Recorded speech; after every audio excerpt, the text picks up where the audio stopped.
وآخر دعوانا ان الحمد للہ رب العالمین سبحان ربک رب العزت عما یصفون وسلام علی المرسلین والحمد للہ رب العالمین۔ اللہ سے دعا ہے کہ اللہ رب العزت ہمیں اپنی کائنات پر غور و فکر کرنے والا بنائے، اور ایسا غور و فکر کرنے والا بنائے جو ہمارے دلوں میں اپنے رب کی محبت اور پہچان کو اور زیادہ بڑھا دے، اور ہم ہر دکھ، ہر تکلیف، ہر خوشی میں اپنے رب کی طرف پلٹنے والے بن جائیں۔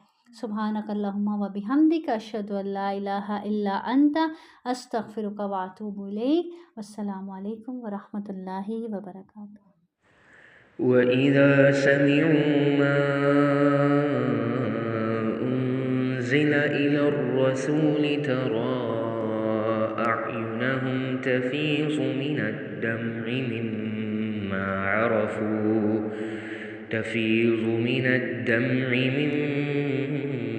عَرَفُوا مِنَ الْحَقِّ يَقُولُونَ رَبَّنَا آمَنَّا فاكتبنا مع الشاهدين وما لنا لا نؤمن بالله وما جاءنا من الحق ونطمع أن يدخلنا ربنا مع القوم الصالحين فأثابهم الله بما قالوا جنات تجري من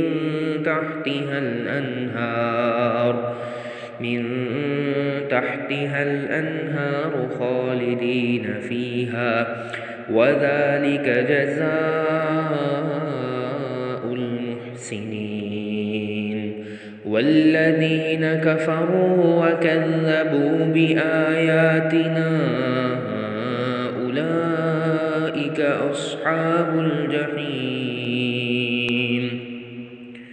يا أيها الذين آمنوا لا تحرموا طيبات ما أحل الله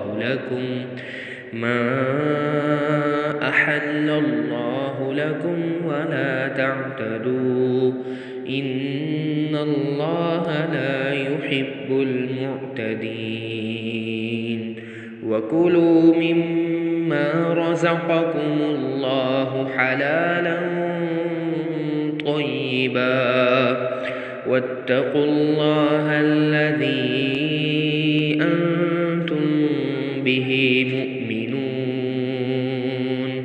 لا يؤاخذكم الله باللغو في أيمانكم ولكن يؤاخذكم بما عقدتم الأيمان فكفارته إطعام 10 مساكين من أوسط ما تطعمون أهليكم أو كسوتهم أو تحرير رقبة فمن لم يجد فصيام 3 أيام ذلك كفارة أيمانكم إذا حلفتم واحفظوا أيمانكم كذلك يبين الله لكم آياته لعلكم تشكرون